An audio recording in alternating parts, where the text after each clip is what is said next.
traversing a string is why allowed? Because string is a iterable object, and yesterday I gave you the syntax of for loop. What is the syntax of for loop? Strictly in for loop, you can traverse an iterable object only. So for, this is a temporary variable in, and here you are allowed to use which object? Iterable object. Get it? Colon and then the code. So after every iteration, one value from that iterable is copied in temp and the code runs. Then next value is copied, then the code runs. And when there are no more values to retrieve, the for loop will stop. Get it? And I told you also here one magic method is called double underscore next double underscore. And actually that magic method keeps returning you the next value. And that next value is copied in temp. And when there are no more values in this iterable, the loop will stop. So that is the strict rule of Python. If for loop can be applied only on iterable objects. Okay. So this example I took, s is equal to hello. Now s is a string, but string is a sequence object. And sequence objects you can use in the for loop for traversing. So I traversed in this way, for x in s, and I just printed that x. Okay? So every time is it copying one character from s in x.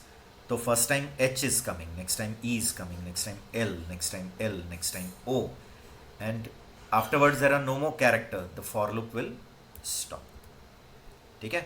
Same way you can apply it for any other iterable object. I guess this I didn't told you yesterday. Like L is a list. L is a list object. Any name you can give, but it's a list object. In that some elements I have stored. Okay? The elements can be any. Okay? Any elements. So these are again objects only. This is a string object, integer, string, float. These are different objects, and these objects are kept in one more object called list object. But list object come under iterable category, and therefore you can use list object for traversing in a for loop. Okay? Like this, for x in L, and then I'm printing x. So what will come in x after every iteration? One value from that L. So first time Ram will come, next time Sita, next time 4500, next time 56, next time 45. And that values will get printed. Getting? So it is not necessary only for string or a list, any type of iterable object. Like it can be a set also. It can be a tuple also. It can be a dictionary also. Like suppose this is a tuple. 10, 20, 30, 40. This is a tuple, and you can traverse tuple as well. Print x. Getting? It is clear. But now you may have a question like, if I want to perform some for loop for fixed sequence of integer values, which we do it in C for loop and Java for loop, right? Yeah, I want to start from 0 till some number, okay, with a gap of 1 or with a gap of 2, or I want to start from n and I want to come till 1 with some fixed value. Then in that case, what to do? Get it? So for that also there is a provision. They have given one iterable class called range. Range is a class, remember. Okay, range is a class which creates a sequence of value, and range is also iterable category. Like tuple, list and set and dictionary, range is also coming under which category? Iterable category. Getting? So using range you can do that work, right? So suppose you are using range class by this way, range, and I'm passing n to it. So actually the constructor of range class is called, But now from OOP point of view, we'll not talk about. Getting? When we'll come to chapter 5, object oriented, that time you will automatically start mapping it with the OOP concept. So range is actually a class, and the object of range class is created and the constructor is called, to which n is passed. Getting? And it returns you a range object. If you check this R, so R will be a object of class range. Getting? So now we'll think that ki range is a function which takes one number.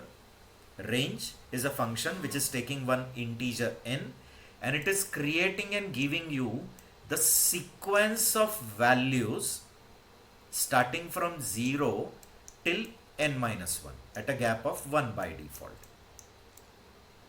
Okay? Last value is n minus 1. N is not inclusive. So it will create a sequence of such values. Therefore, it is a iterable object. That's what I wanted to say.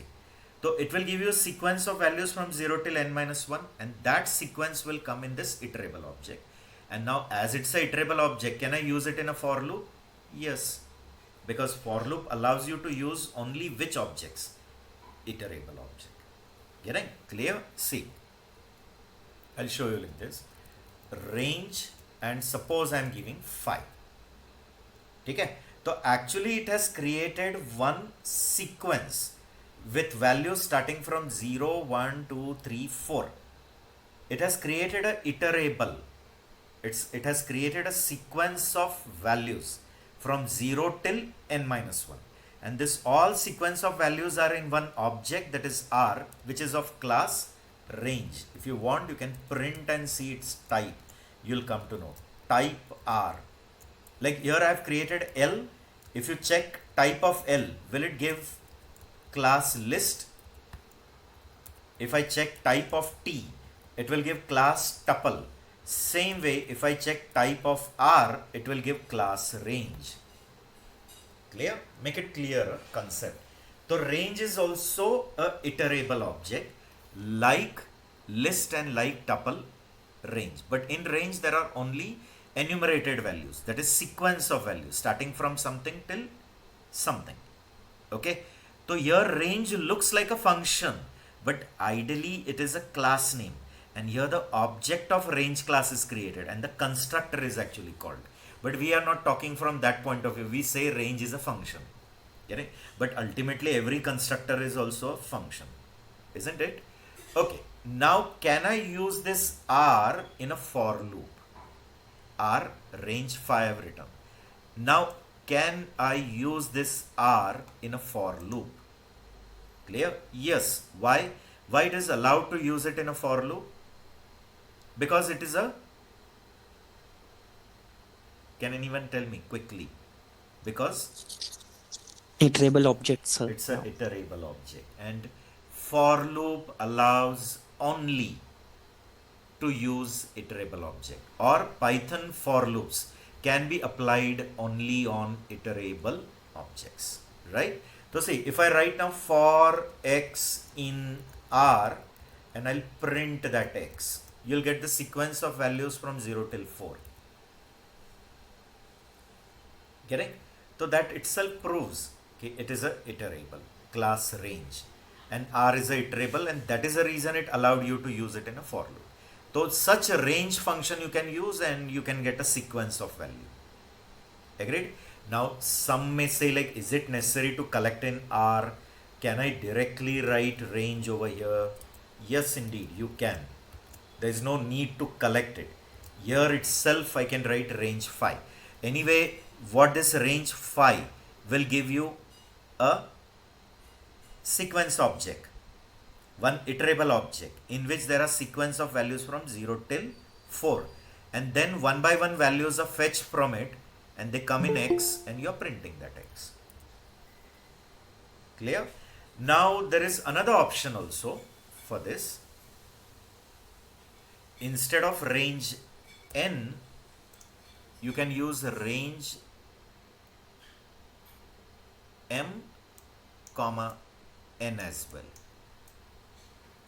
Okay? So it will create and give you a sequence of values starting from m till n exclusive, but obvious, with a step of 1. So it will be m plus 1, m plus 2, dot dot, till n minus 1. Means n is not inclusive, n is exclusive. So such sequence also you can generate. So here see, I'll give for x in range 5 comma 10. So you will get values starting from 5 till 9. Getting? But ultimately it is a sequence object only, because this function will return you one range object, and in that sequence object or iterable object there are sequence of values from 5 till 10, and then the loop works on that sequence object. It fetch one by one value in x, and then you are using that x. Agreed? Okay. And you can give the step value also in this. Like if you don't want values in a continuous sequence, you want it at a fixed gap, so you can give m, n and a step value. Okay? So it will start from m, but every time it will add step in it. Ultimately I'll come to mathematics explanation only, because I am from that background. So m plus step, m plus twice step, m plus thrice step, dot dot. So every time it will add step in it, and till n minus 1. Means it will stop at n minus 1. But the sequence of values are in this way. Getting? So example like for x in range, I'm writing for example, suppose 1 comma 10 comma 2. So we are going to start from 1 at a gap of 2, that is at a step of 2, till 10 exclusive. So it will take 1 plus 2, that is 3, then 5, then 7, and then 9, and after 9 it's going to be 11, which is exceeding 10. So it will go till 9 only. Okay? So same way you can go in a reverse loop also. If you want reverse loop, there is a provision. Okay? Reverse loop you want. So there is a provision. You can start from 10, you can come till 0, and you can give the step value like negative. So it will start from 10 with a step of minus 1. So 10, 9, but 0 is not inclusive. So it will stop at 1. Getting? See. So 10 till 1. So this way you can use this range function to implement such for loops where you want a sequence of values. Okay? I hope it is clear. Right? All of you?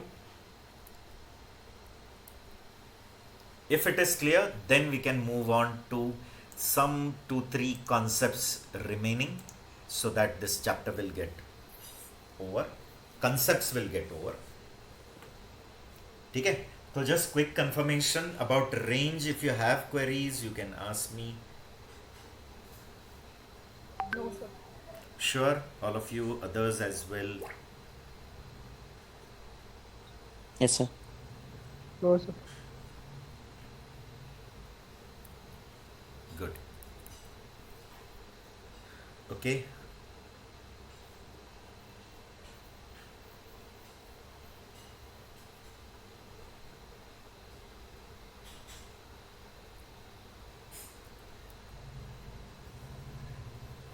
Now moving on to the transfer instruction. So yesterday I gave you that category, third category called transfer instruction, flow transfer. In this chapter only 2 we are going to learn. Then in the next coming chapter, third, in that we'll learn one more called return. Then when we'll come to 6th chapter, that is exception handling, there we'll learn one more called raise. They all come under flow transfer instruction. Now in this chapter only 2 will be covered. First one is break. Okay. Now break can be used only within the loops. First criteria. Okay. Means you cannot use it within if, and if is a alone statement. Means inside if some condition and you have written break, but if is a alone statement, means it's not part of some other loop, then it is wrong, means it is syntactically wrong. Getting? But if this break is inside a if, but if is a part of a loop, any loop, that is, it can be a while loop or a for loop, and inside that if and inside if there is a break, then it is okay, it is allowed. Getting? But if that break is in a if statement, and if is a alone statement, it's not part of any loop, so it is syntactically wrong, which is applicable for C also, C++ also, Java also. There also you cannot write break in a alone if. There also if you write break in a if should be part of some loop. Okay. Now coming to what is the task of this break. So whenever Python interpreter encounters break while executing while loop, okay, 1 minute. अरे दरवाजा बंद कर, बोम बलती है.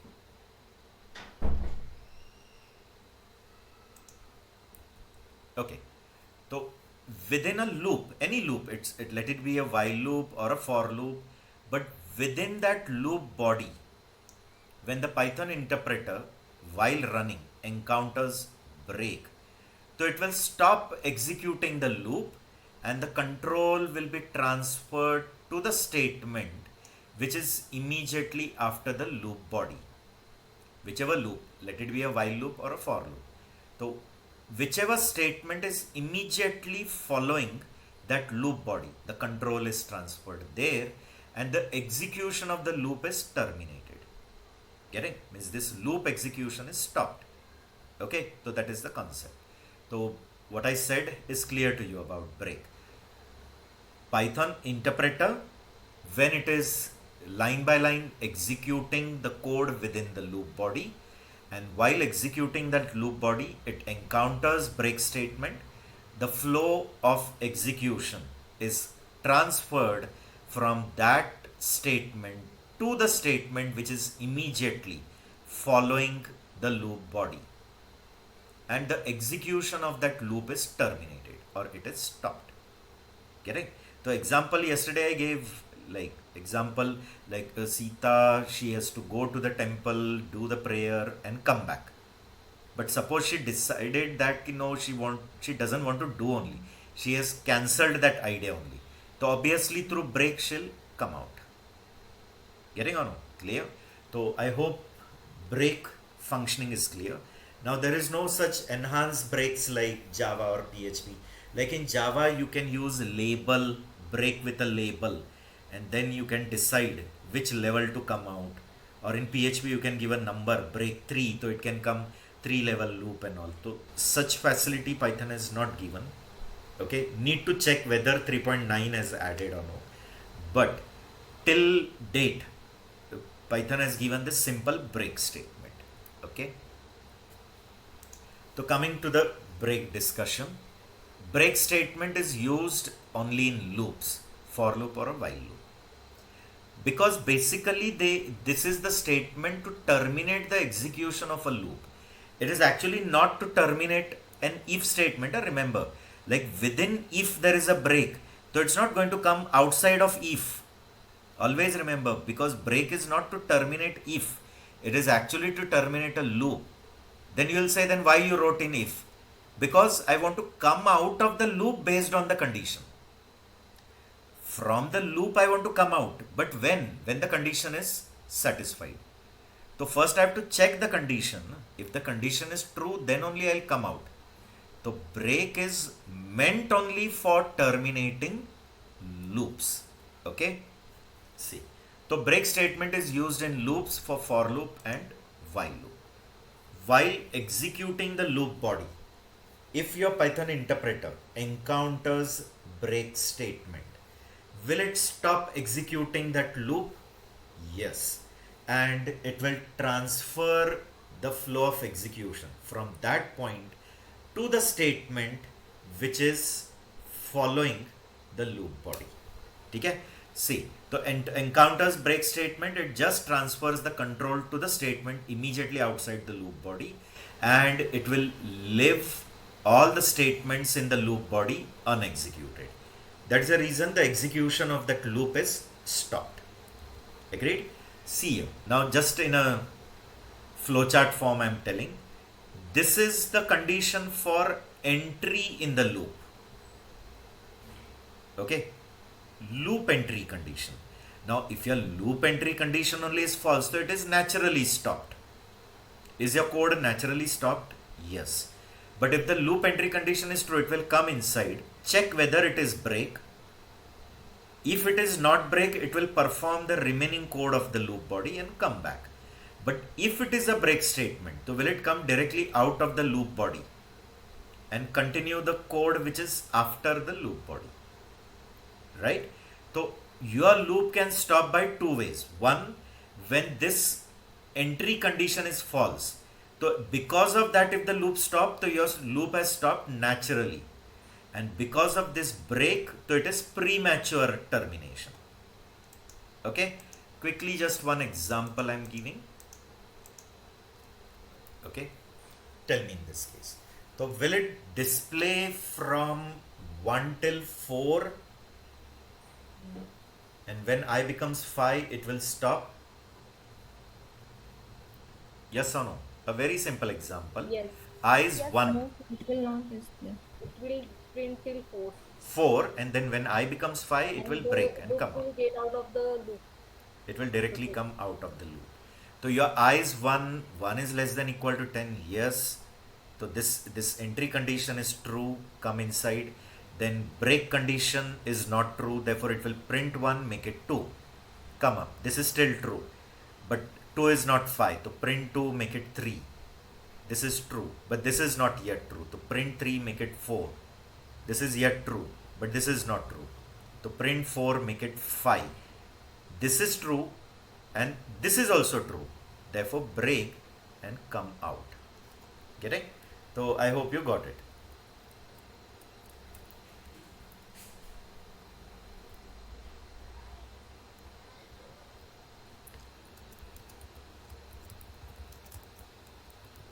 Suppose here hello world I'm writing, and then I'm writing for t in x, and I'm just checking if t is equal to o.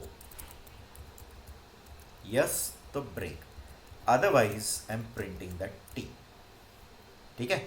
So in this case, tell me, after every iteration will it fetch one value in t? So that is h. Is h equal to o? No. So print it. Next time e, it's not equal to o, print it. Then l print, then l print. And then when o come, it is equal to, it will break. So will it come directly out of the for loop?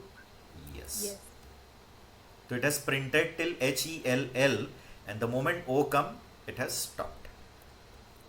Okay. See, that is done. Now coming to the next one, that is continue.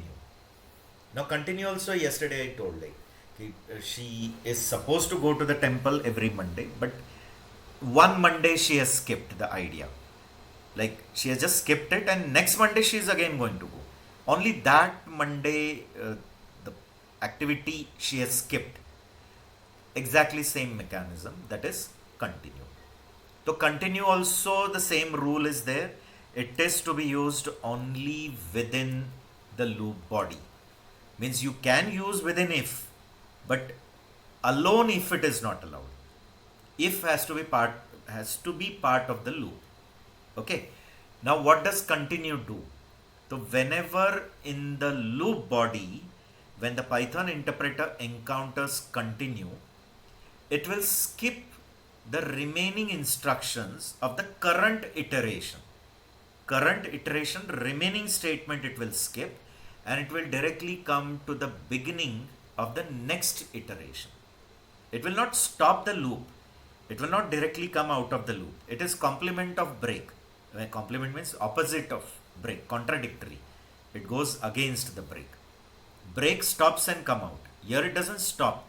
It just skips the remaining execution. and come to the beginning of the loop for the next iteration. Getting? See, if this is a while loop, for loop, anything it can be, there is a condition, some code is there, continue is encountered,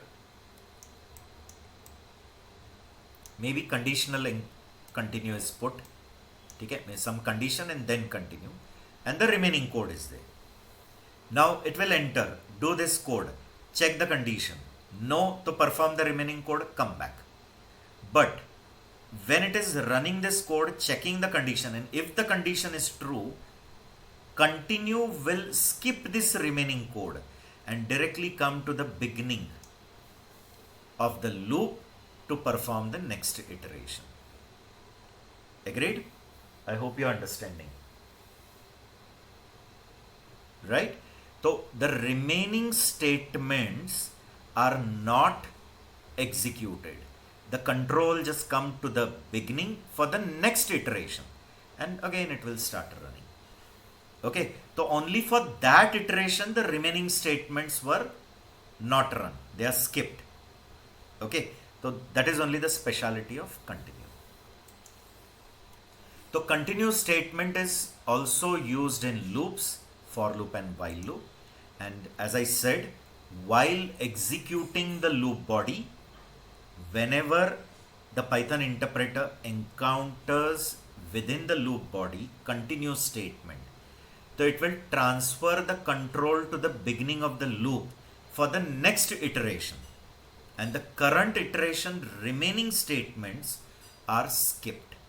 See, skips the rest of the code and just directly come to the beginning for the next iteration. Agreed? Flowchart wise, only one mistake.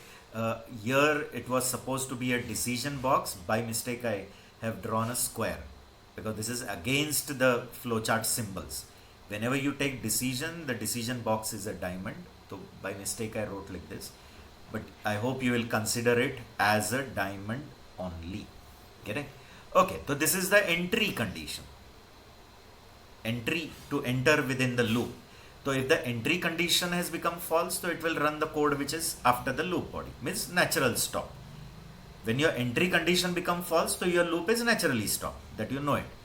It is true, checking the continue condition for continue. If the condition for continue is true, so it will directly come to the beginning and skip this remaining code. But if the condition for continue is false, so it will run the remaining code and then again come back to the beginning. Okay? So only the concept is when continue encountered, the remaining code is not run and it just comes back to the beginning for the next iteration. Okay, so quickly one example I'll give you. You people just tell me. In this case, what it will print? Will it print 1 to 10? Will it print 1 to 11? 1 to 10 except 5? Or will it print 1 to 10 except 5? Sure? Yeah. Yes, sir. Sure? Again think.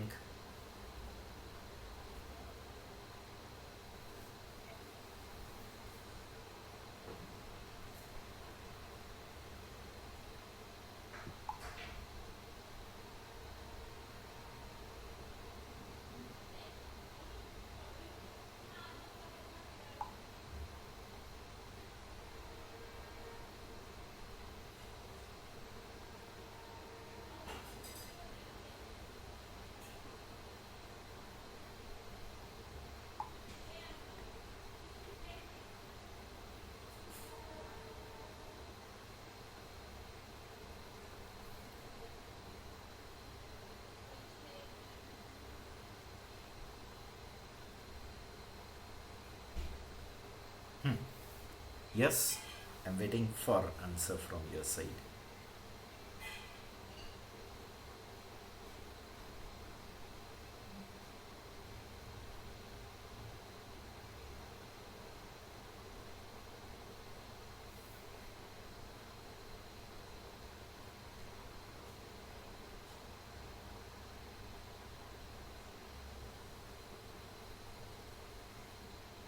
Check, think again.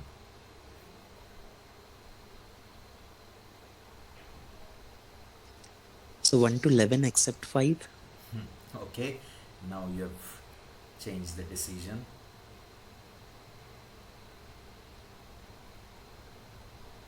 Okay, no issues.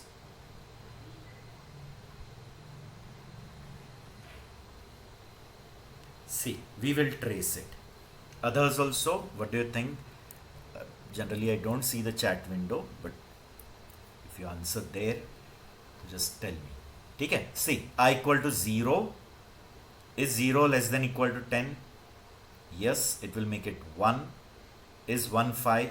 No, so it will print 1. Okay, this will be now till when 1 is printed, then 2, then 3, then 4. 4 printed. Okay, till 4 the printing is done. Come up. Is 4 less than equal to 10? Yes. Make it 5. Now 5 is equal to 5, so continue directly. So 5 is not printed, that is for sure. Yes or no? 5 doesn't get printed because direct continue. Then it becomes 6. But 6 is not 5. So 6 is printed, 7 printed, 8 printed. 10, when 10 is also printed, 10 will also get printed. And it comes here, 10 is less than equal to 10. So it will make it 11. Then 11 is not 5, 11 printed, then comes here. But is 11 less than equal to 10? No, the loop stop. Getting? So as I have written less than equal to 10, that is the reason who also got printed. 11. You understanding? Clear? See, if I would have written like this while I less than 10, as I have written I less than equal to 10, I plus equal to 1, then the continuation condition, if I equal to 5, continue, otherwise print I. Okay, see, is it printing from 1 to 11 except 5? Yes. And in the same case, but now I have to initialize I again. I equal to 0. And only the condition I am changing. So now it will print from 1 till 10, but except 5. Getting? You can do it on for loops also. Like, see, this is x for t in x, and then I'm writing if t is equal to O, continue, otherwise print t. So will it print everything except O? Means will it print H, E, L, L, then space, then W, then R, L, D? Yes or no, guys?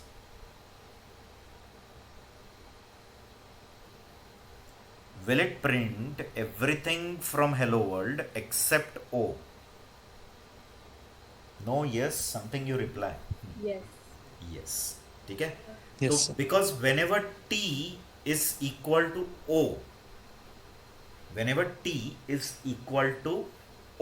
we are writing continue. So this printing code is skipped. Continue, it will just come to retrieve the next character. Okay, but when it is not T, it is printing. See, is it printing everything except O? Except O. So you got it. I hope the concept is clear. And then there is only one statement remaining, that is pass. I have put it in the category transfer, but ideally it is for what purpose, that I'll tell you. What Python says is, where according to the syntax, you have to write some code. Means according to the syntax, it is mandatory to write the code, but you don't want to write code at that place.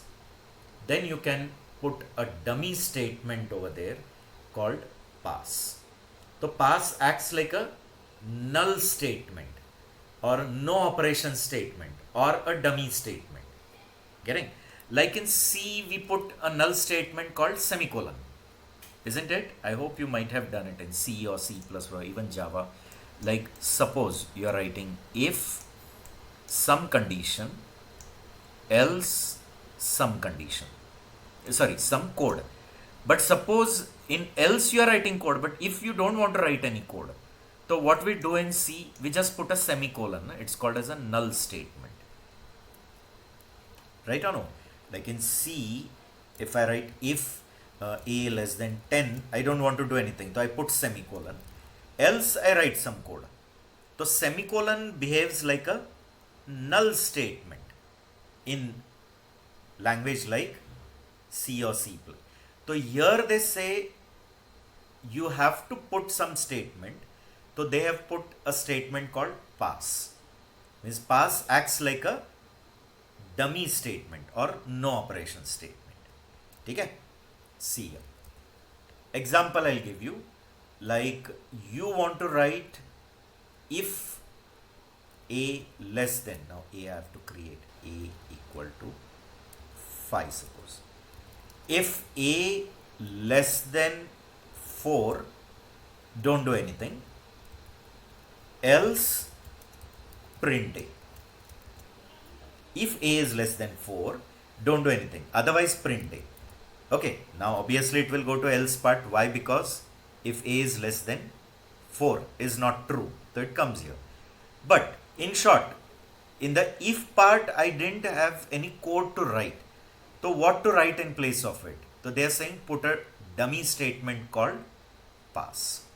Same way you are creating a class. Okay. But at this moment I want to keep that class as an empty class. So like in C++ and in Java, how do we create empty class? Just open brace, close brace. I hope you know it. Here they say you cannot leave it blank.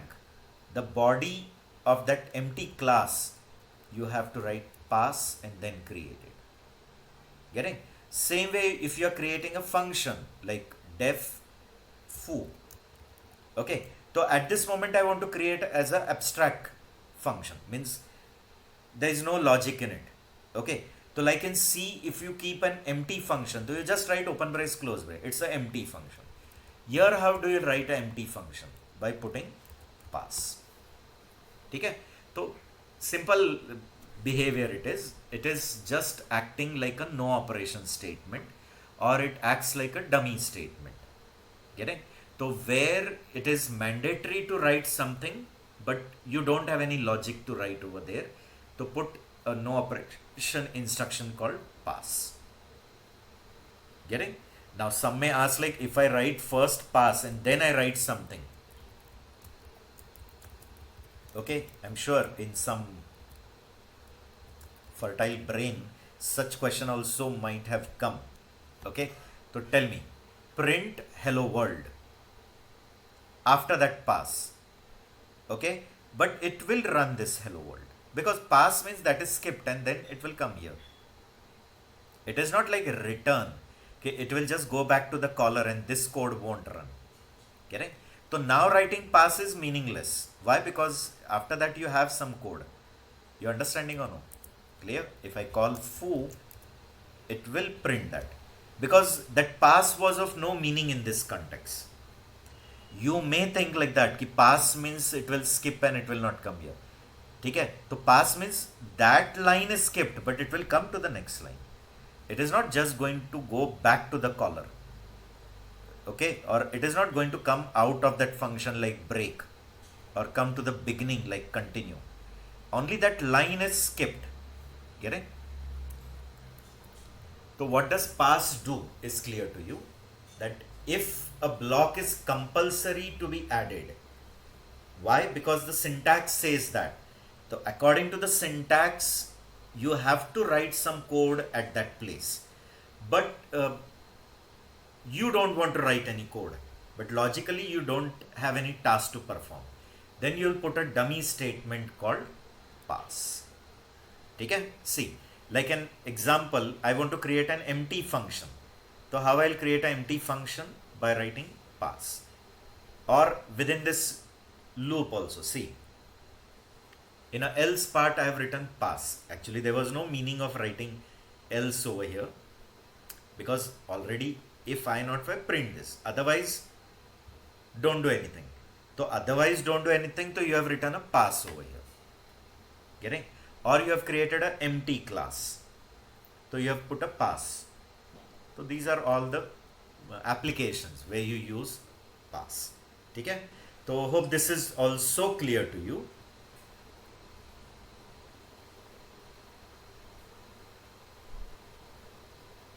Yes, sir.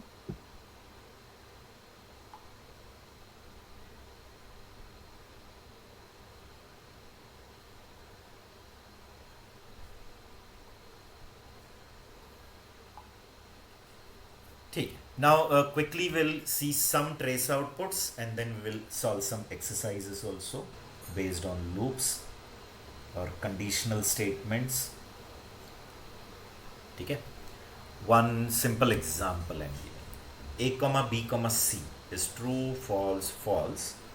Means they are initialized with true, false, false. And then I'm checking the condition. If A or B and C. So the precedence is always 2.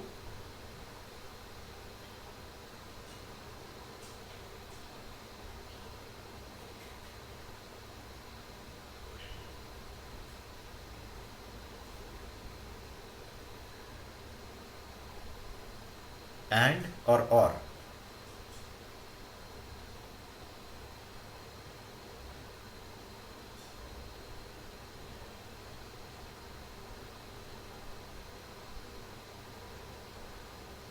First is and or. Last time in the previous chapter, this all things in the previous chapter we have discussed. The table also I gave you. And then or. Yeah. No, sorry, and. So and. ठीक है. Yes. It's precedence wise and. But anyways, they both are false. But A is true. So in or if one is true, the whole thing is true. Getting na? So will it print capital Python?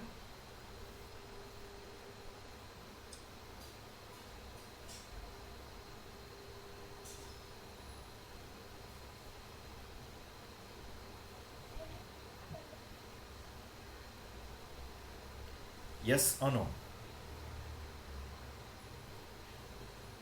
No, yes, tell something. No, sir. Wait. Huh? No.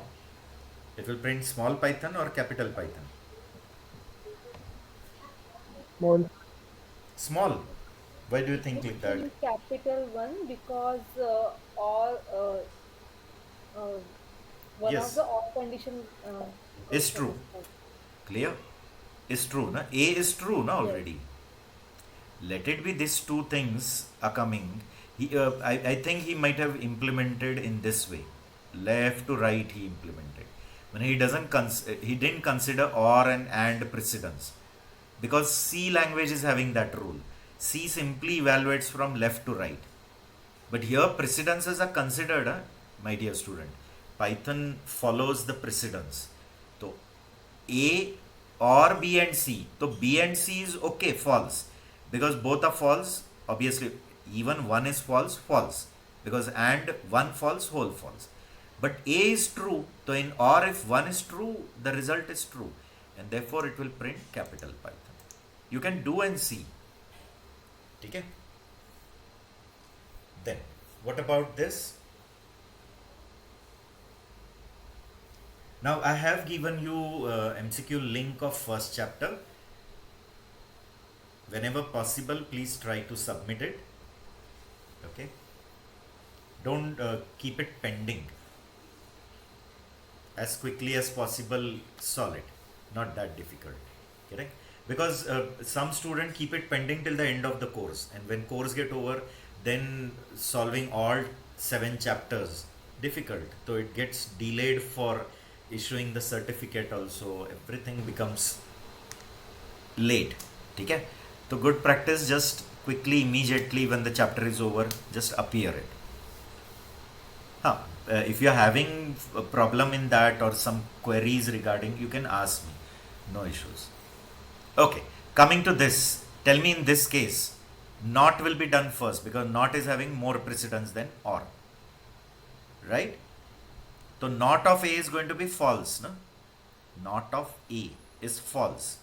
But false or false is false. So this thing is gone. Now it will check this one. Okay. Now in this also, not, then and then or. Isn't it? You understanding? This not, then and then or. And this not also first. Not, and then or. But when it does this not of B, which is true, and C is false, this whole thing will come false, I'm sure. Okay? And this is also false because A is true, true is not is false. So ultimately all are false. So it won't come in this. Check this one then. Okay? Now in this also first ANDing, but obviously before that not. Okay? So what is false not? B is false. No? So false not is true. And A is also true. So true and true is true. So this whole result is true. Now let it be the other are remaining or. But in all that or, one is true. Therefore the final is sure true. And it will print 3. Do you agree?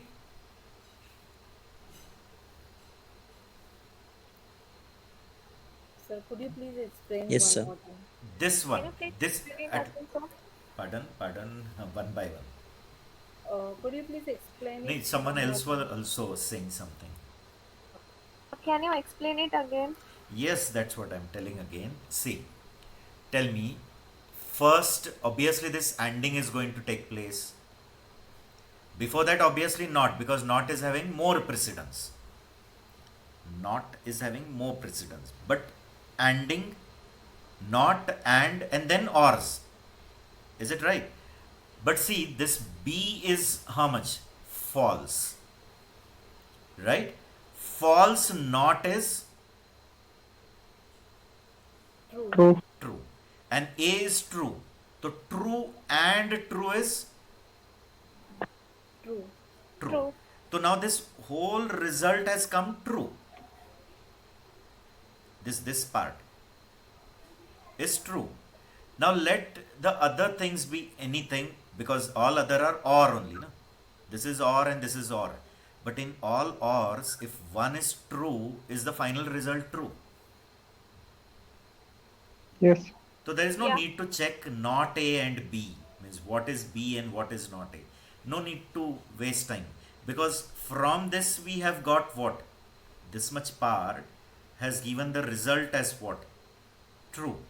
And the remaining two are or. So you know that in or, if one is true, the entire result is. In ORing, if one is true, is the final result true? Yes. Yes. Therefore Yes, it will sir. directly print 3. Clear? I hope now at least it is clear to you. Yeah.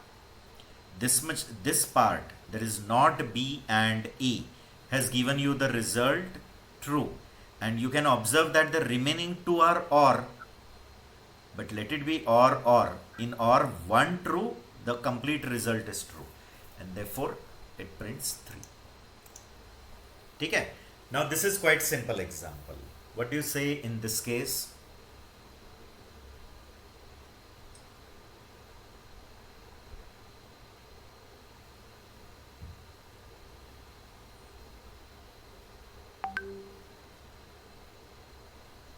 Zero one.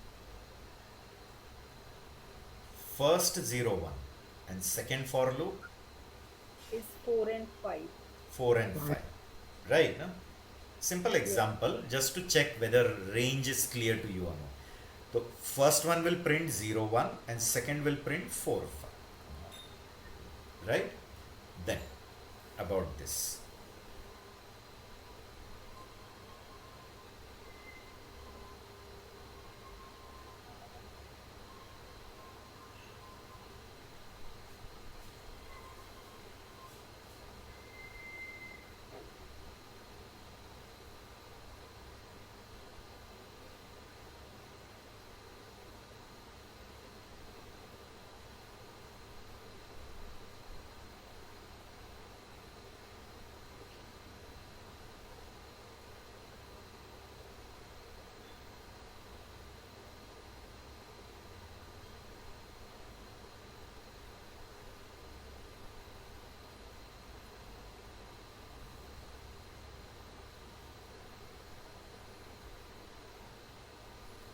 Okay.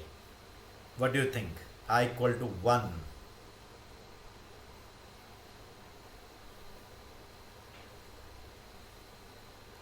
Is 1 mod 3 0? When I divide 1 by 3, the remainder is 1. Mod means the remainder operator. Right? So 1 modulo 3, is it 0? No. So it will print 1, make it 2. 2 modulo 3, is it 0? No. So print 2, make it 3. But is 3 mod 3 0? Yes. So break. Right? So ideally it should print 1 and 2. 1 and 2. And the moment 3 comes, it should stop the loop. Why? Because 3 mod 3, the remainder is 0. Now, the thinking is right, but actually here the error come because here there is a space between this plus and equal. A syntactic error. If this plus equal is joined, then what you have thought is right. It will display 1 and 2. Because when 3 come, get it? 2 is printed and then it makes 3. So 3 mod 3 is 0. So 0 is equal to 0, break, directly come out of the loop. But in this case, it gives error, syntax error. Means what I mean to say is I equal to 5, and if you write I plus equal to 6, and if between plus and equal there is a space remaining, so it is a syntactic error. Getting? So in this code also actually syntax error come. This is just a matter of observation, how you have observed the code carefully. Based on that you will answer it. Getting? But if space is not there, then sure it's going to print 1 and 2, and when 3 it will stop. See, I equal to 1 while true means condition is always true.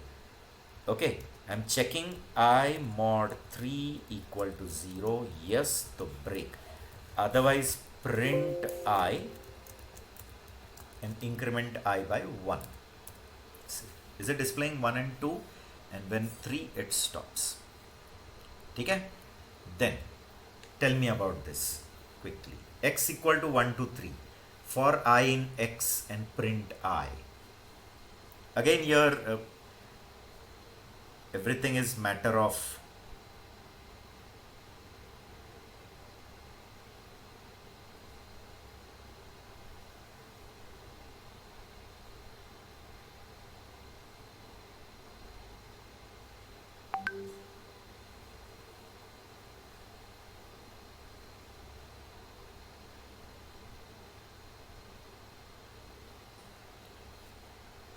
concepts, whether the concepts are clear.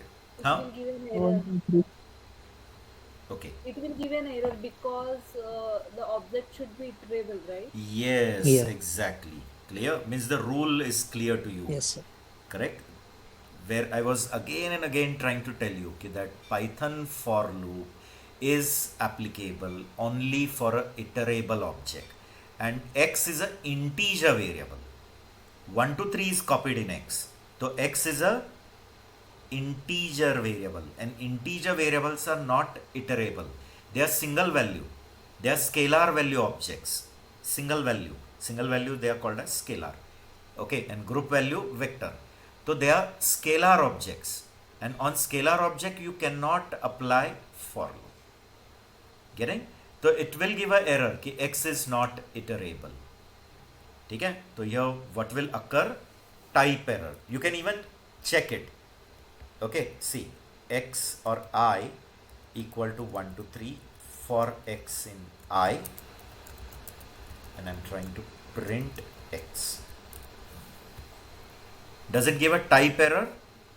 It is saying that why type error? Because type of I is not suitable for that for loop. According to for loop, here the type of I has to be a iterable category. So int object is not iterable. See, and they have used the word iterable. This is the Python literature word only. Means alternative names I gave you like collection, container, okay, but the proper word is iterable object. right? Now instead of I equal to 1 to 3, if it is single quote 1 to 3, right? So will it work? And will it print 1 to Yes, 3? sir. Because it's a string, and string is a sequence object. It will fetch each characters one by one. Now in this, I just want to know how many times will it print hello. Okay? How many times hello will be printed. Now in this condition you can check. See, I greater than 0 and 1 is always true. Because I is already greater than 0. How much is I? 1. And within the loop it is getting doubled. See, every time it is getting doubled. 1, then it will become 2, then 4, then 8, then 16, then 32, 64, 128, 256, 512, 1024, 2048. It will just keep doubling. Getting? So value will keep doubling. So this value will be always greater than 0. And 1 is always true. I hope you know. So this part is sure true. Only we want to check whether this is true or no. So till this part is true, the loop will go on. And the moment this will become false, it will stop. Because this part is always true. I greater than 0 and 1. Okay. So after how many iterations this condition will become false? Or in short, how many times it's going to print hello?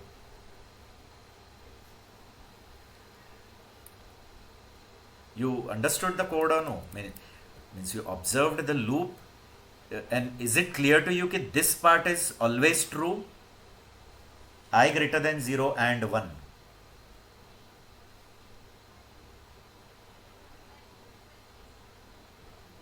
Do you agree with me or no? So now in this case, this loop will keep running till this condition is true. Because you don't have to think about this part, because this part is always true. And in AND, when both are true, the result is true. Isn't it? So this will go on till this is true. Someone told, right? 14.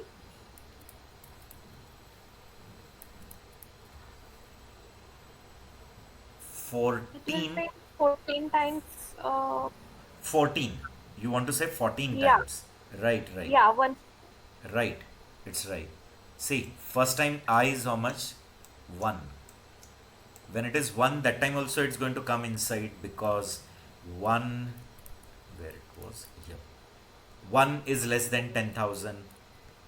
Yes or no? Next time it's going to become 2, then 4, then 8, then 16, then 32, right? 64, 128, 256, 512, right? 1024, 2048, 4096, and 8192. Till that instance it is going on. And the moment this becomes double, it becomes 16,000 and 16,000 something, whatever it is, because we don't need it, so I'm not telling. So 16,000, the moment it becomes, it is greater than 10,000, and it stopped. So till it was 8192, the loop executed. So these are how many values? She told, right, that is 14. Are they 14? Yes or no, guys? Yes. Yes. Okay. So you can check also such questions. Generally, those who have learned data structures and all somewhere in academics. So in data structure, they used to tell you find complexity of the algorithm, isn't it? Or those who have learned design analysis of algorithm also in their PG courses. So there also you might have learned how to find complexity. So if suppose instead of 10,000 they give you generalize n, getting generalize n, so this comes out to be log of n. See, like log, again somewhere in college days you have learned logarithm. So this will come out to be log of n iterations. You can check also. Getting 8192's logarithm if you take to the base 2. Okay, so it will come out to be 14 only. Log of 8192 to the base 2 will be 14. Clear? Okay, so I'll not enter now into too much mathematics. Okay, but the basic things you got it. So hello 14 times. Now about this code.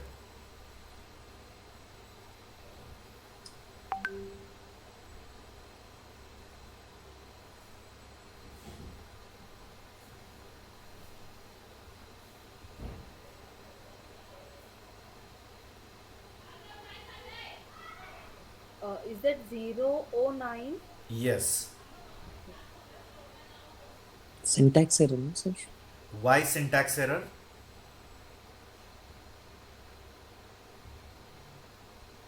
You told right, but why syntax error? So because it would consider that as a string. Sure string, I mean, or will it consider Equivalent tokens. Huh, but why it happens like that? According to Python, first tell me anything which is preceded with 0 is considered as which representation integer value? It's Oh. octal. octal, yeah, Isn't it? right. Because when I took integers, that time I told you can represent decimal, octal, hexadecimal, binary. So if it's octal, so you proceed with 0. But octals are in which combination?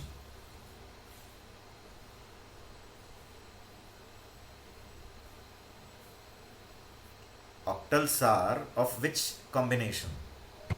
0 to 0 to 8. 8 here. 0 to 8 or 0 to 7? Oh, 0 to 7. Sorry. Yes, clear. All basics are there. No issues. Getting once we start knowing that things, we never forget it. Okay. Okay. So it is 0 to 7, and 9 is not a legal value in octal form. That time also when I took octal representation, at that time too I told you, like say if I write 009, it will say that it's an invalid value in the octal literal. See, syntax error, invalid digit 9 in octal literal. Can you see? So because in octal representation 9 doesn't come, and obviously here also the same thing will come.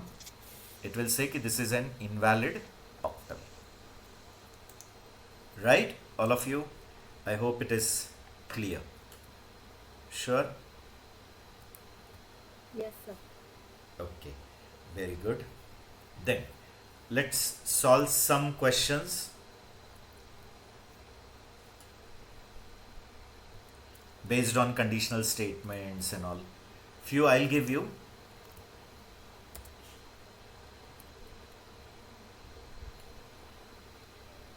Few we will solve.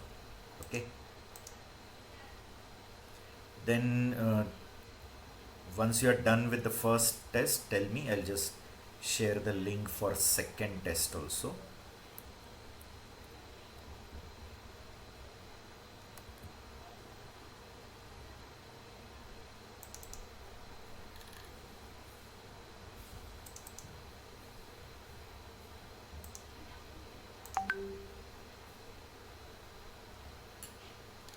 Okay.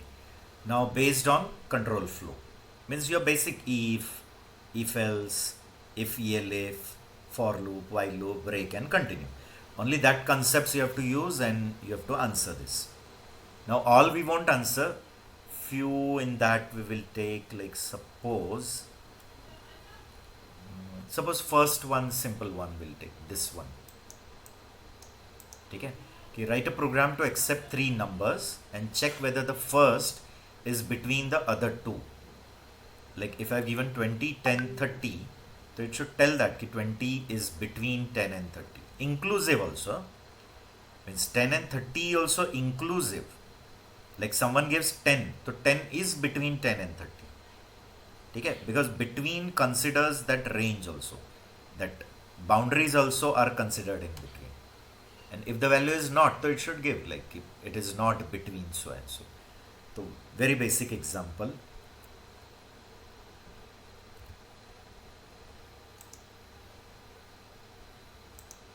Okay, I'll save it.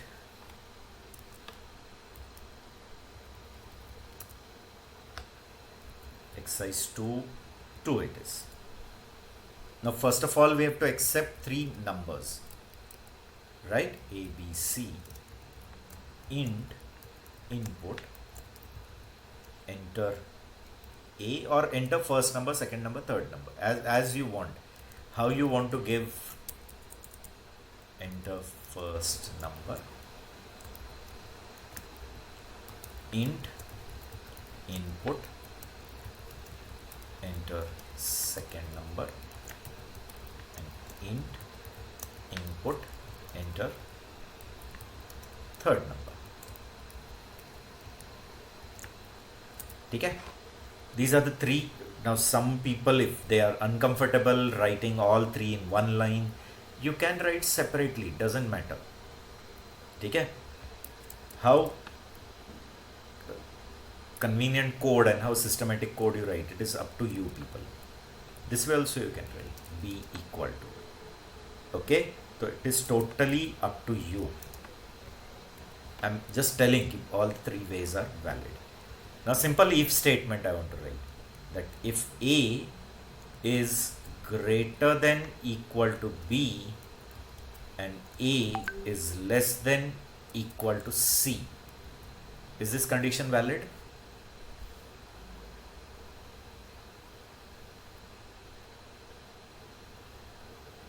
Right? I could have written this way also. See, B less than equal to A less than equal to C. Can I write like this also?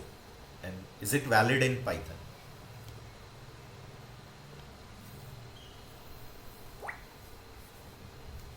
I've told you also these things in previous chapter. This is true when all the things are true. No, I've told you. If not, just tell me if I haven't told you like this. I've told you, like, if I write 10 greater than 20 less than 5 greater than 2, so I told like the result is true when all are true. When any one of this is false, the result is false. So is 10 greater, or here I'll write lesser, suppose. Is 10 less than 20? Yes. But is 20 less than 4? No. So false. It will stop there only. But suppose here it is 40. So 10 less than 20, 20 less than 40, 40 greater than 2. So it will return true. Right? So I could have written this way also. Do you agree or no? Yes. Yes, sir. Correct? Is valid. So up to you how you write the code. Okay. Now I'm writing print A is between B and C. Okay. Else I'm writing print A is not between B and C. Is it okay? Yes, sir. Yes, sir. And speciality of Python is when you're printing many values. Print, we have discussed in detail about print in the previous chapter. Okay, so when you are displaying values one after another, automatic space is put. No? After every value, a space is put. So you don't worry about the spaces and all. Okay, so suppose I'm giving 20, 10, 30.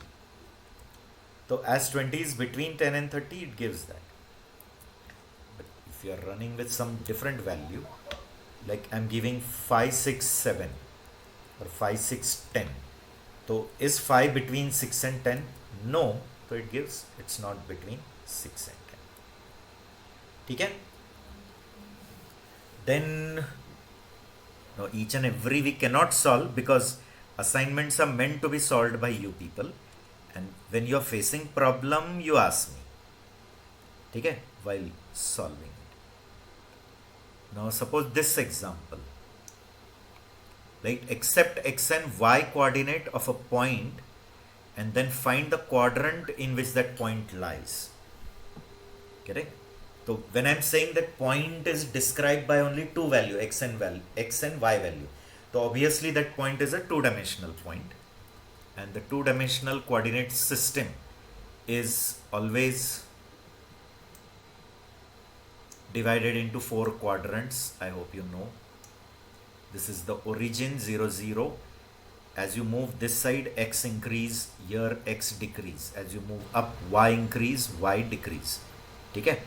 So if your value is, that is x and y value, both are positive, so it belongs to this first quadrant. X is negative but y is positive, it belongs to second quadrant. When both are negative, it belongs to third quadrant. Right? When y negative and x positive, it belongs to 4. And maybe it lie on the axis also. Your point may lie on the axis. Like here x is 0 but y is not 0. Here y is 0 but x, so it's lying on x axis or y. Or it may lie on the origin also. So everything I want to describe. Getting? Means I want to tell that the point is in first quadrant or second quadrant or third quadrant or fourth quadrant, or on x axis or on y axis, or it is lying on origin. Okay? So hope you can do it. Yes, guys?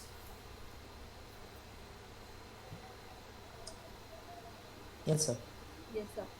Sure? Then tell me. Yes, sir. Okay. Let's write a solution for this.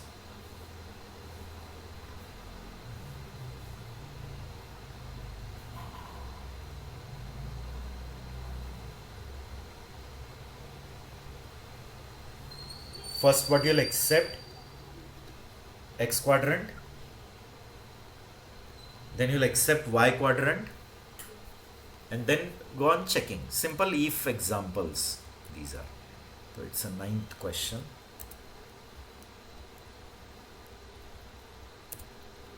Okay. So exercise 2, 9. Okay. So first I'll accept. In one line also you can do it. I hope you know. Integer import, enter x coordinate, int input, enter y coordinate. Okay? So x coordinate, y coordinate. Now we'll just check if your x is greater than 0 and y is also greater than 0, then we'll give message that it belongs to first quadrant. Okay? So now simple, I'm just putting Q1. ELF x is less than 0 and y is greater than 0. So I'm just printing quadrant 2.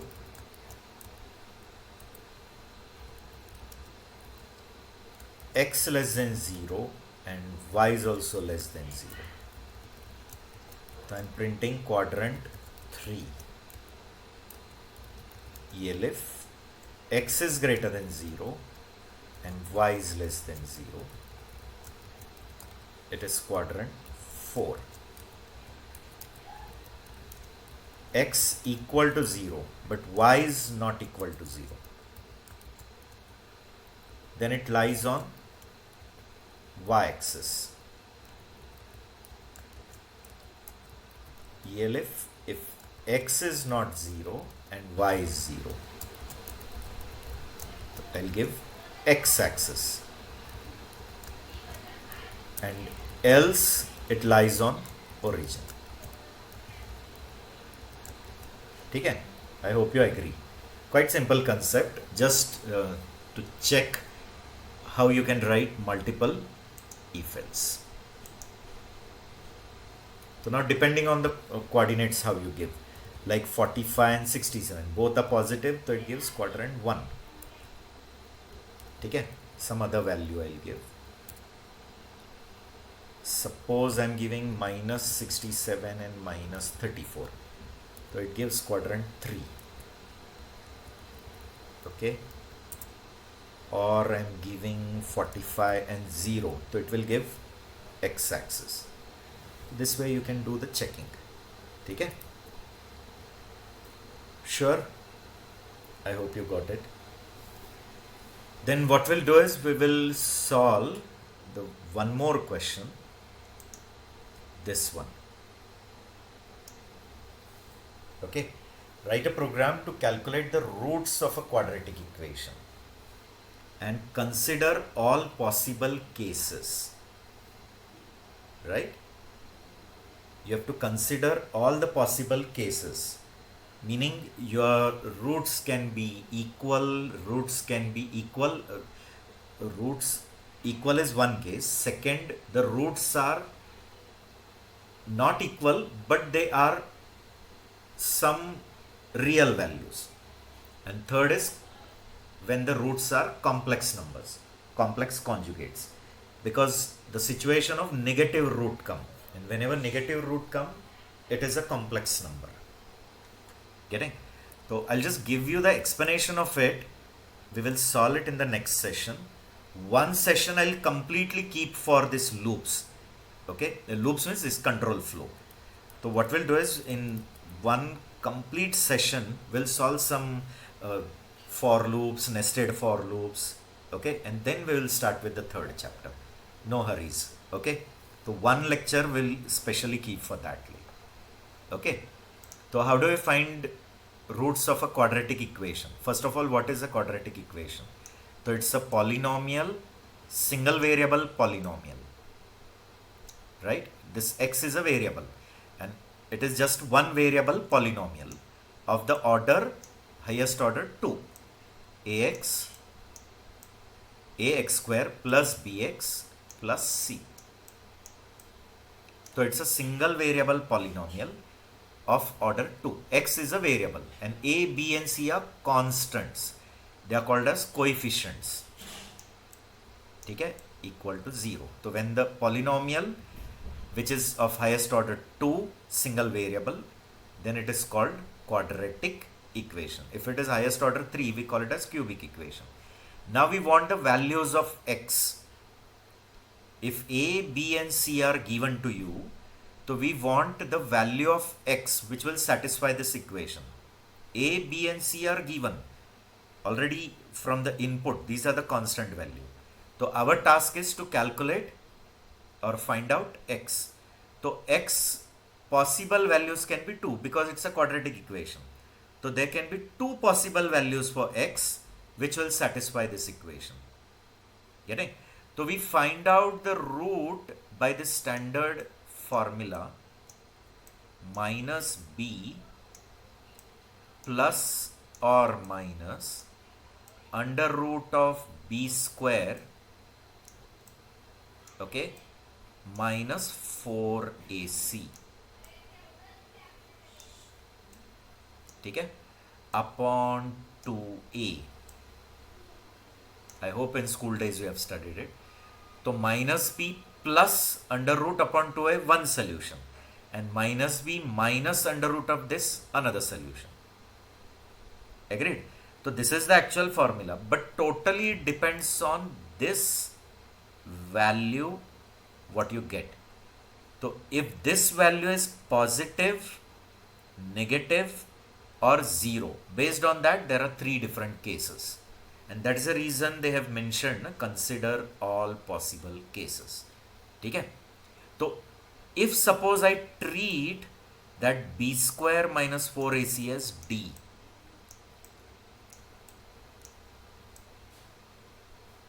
okay? So I am treating b square minus 4ac as d. So there are cases like d is 0. If d comes as 0, then you will get a exact same solution. Both the solutions are same. The first solution x1 and x2, both will be how much? Minus b upon 2a. Why? Because this part is coming 0. So the answer is direct, minus b upon 2a, both are same. But if d is positive, that is greater than 0, clear? D is greater than 0. So if d is greater than 0, so this is positive, so you can calculate the square root of it. So your solutions will be like this. X1 will be minus b plus square root of d upon 2a, and second solution will be minus b minus root of d upon 2a. Right? Now the third situation, when d comes negative, this whole part is d, but the answer is coming negative. So negative values root cannot be calculated. Root of minus 5 is illegal.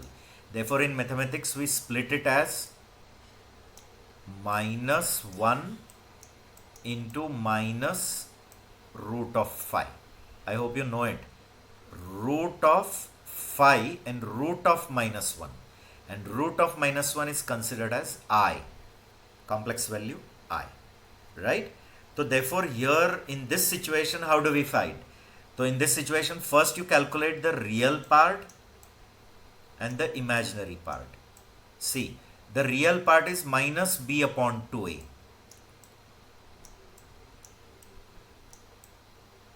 And the imaginary part is root of minus d upon 2a. Why? Because it's already negative.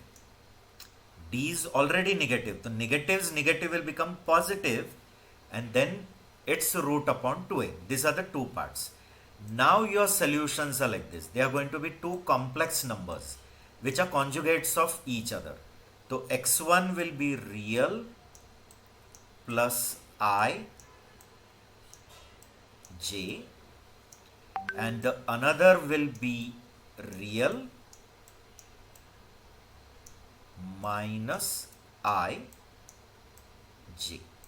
This way two complex numbers which are just conjugate of each other. So these two will be your solutions. So all these three cases, if this is the case, print x1, x2. This is the case, print this x1, x2. This is the case, then print this x1, x2. Clear? So next time we'll write code for this. But conceptually, I hope you have understood it. Input from the user is ABC, 3 coefficients. And the output is value of x, which are supposed to be two values, x1 and x2, based on value of d, and d is b square minus 4ac.